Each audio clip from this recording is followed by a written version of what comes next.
Good morning guys, Teacher A here and welcome to Gurong Pinay sa Amerika. So for today, ang lesson natin ay still about linear equations, but this time sasagutan natin ang learning task 2B wherein isusulat natin yung given na linear equation in the form y equals mx plus b sa standard form na ax plus by is equal to c.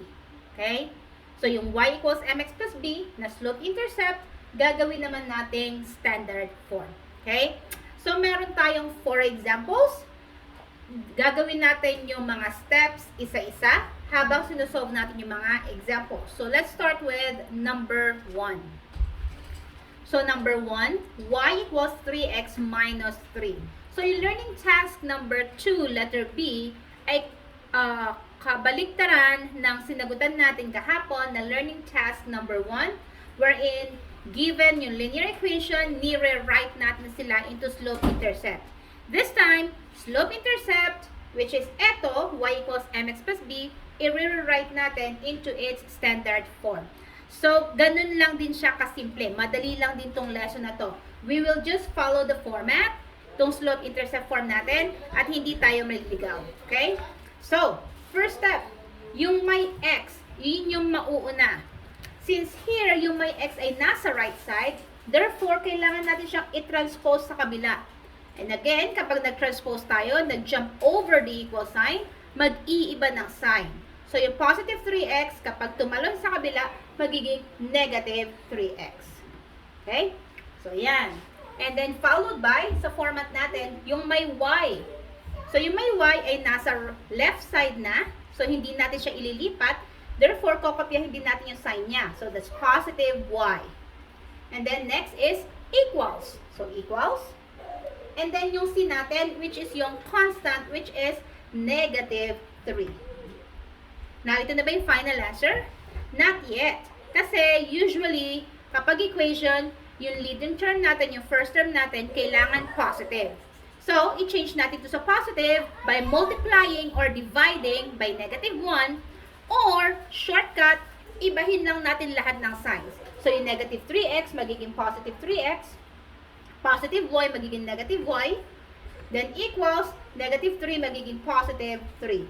So, therefore, ito yung equation natin in standard form. Okay? If kayo ay tatanungin kung ano yung values ng A, B, and C, si A yung kasama ni x, which is 3, si B, yung kasama ni Y, which is negative 1. Wala tayong nakikita, so that means that's 1. And si C, that's the constant term, which is 3. See? Ganun lang siya kasimple. Next, number 2. So, ang given ay y equals negative x plus 7. Again, iisa-isahin natin, ilipat, i-rewrite lang natin siya into standard form following this format. Mauuna yung may x. Nasaan yung may x? Nasa kanan ng equal sign. So, therefore, ita-transpose natin sa kabila. And, again, kapag na-transpose, change the sign. So, yung negative x natin, magiging positive x. Okay? Next, yung may y. Yung y natin, nasa left side na siya. So, therefore, yung sign niya, still positive. Hindi magbabago. And then, equals, yung constant, which means walang letter, number lang, that's 7. Final answer? Yes. So, therefore, sagot natin ay x plus y is equal to 7, where A, yung kasama ni x is 1, B, kasama ni y is 1, and C is 7. Okay? Number 3. So, the given is y equals 2/3 x plus 2. Again, i-rewrite natin into standard form wherein ang unang term ay yung may x. So, yung may x natin ay nasa right side, i-transpose si positive 2/3 x, magiging negative 2/3 x. And then, followed by yung may y, nasa left side na siya. So, just copy it. And then, equals c natin, which is the constant term, that's 2.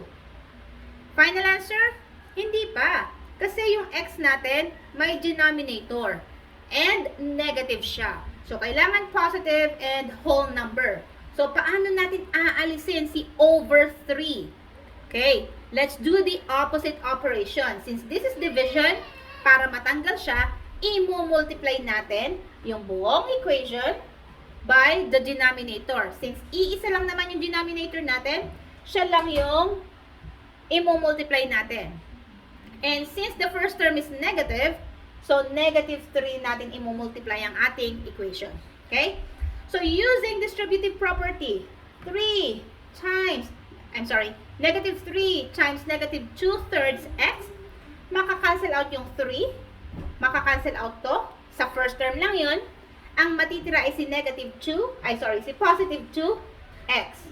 Positive na siya, kasi negative times negative ay positive. And then, negative 3, multiplied kay y.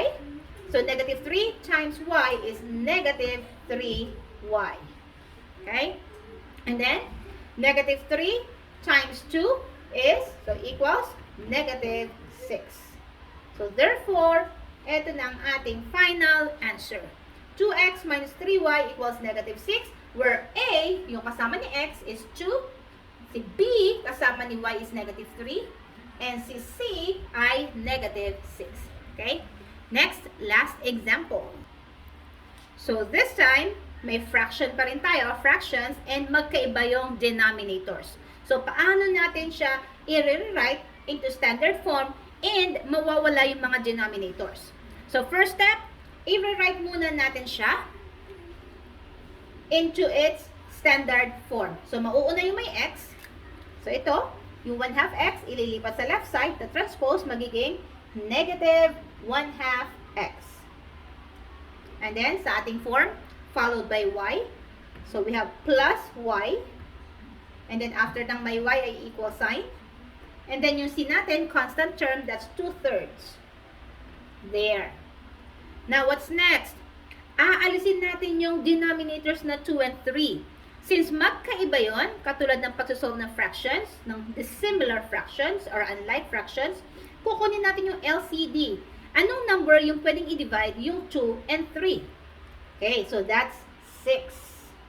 So, you multiply this by 6. Anong sign? Negative. Bakit? Kasi yung x natin ay negative. It should be positive. Okay? So, using distributive property, multiply natin siya isa-isa. Yan, para mas malapit. So, negative 6 times negative 1, sa numerator muna, that's positive 6, and then i-divide sa nasa ilalim. Positive 6 divided by 2 is 3. So, 3, and then kopyahin si x. And then, negative 6 times y, number, tsaka variable. Pag minultiply, sulat lang sila together. So, minus 6y equals, sa right side, multiply ulit ito sa numerator. Negative 6 times 2 is negative 12. Divided by 3 is negative 4. Therefore, our equation is 3x minus 6y is equal to negative 4, where a is 3, b is negative 6, and c is negative 4. So, ganun lang kasimple. Hindi ko na sinama yung learning task 2a kasi katulad din siya ng learning task number 1 na ginawa ko na yung video kahapon. Okay? So, that's it for today. Kindly give me a like kung kayo ay natuto or nakatulong ang aking video sa inyong module. So, again, if ever you are not yet a member of my community, please hit subscribe. Ano ba yan? Subscribe and yung notification bell, and also paki-like ng aking Facebook page, Gurong Pinoy sa Amerika by Teacher A, para updated kayo sa mga ginagawa kong lessons, tutorial videos, okay? Video tutorials ng mga math lessons. Ano ba yan? And that's it for today. See you in my next video. Paalam!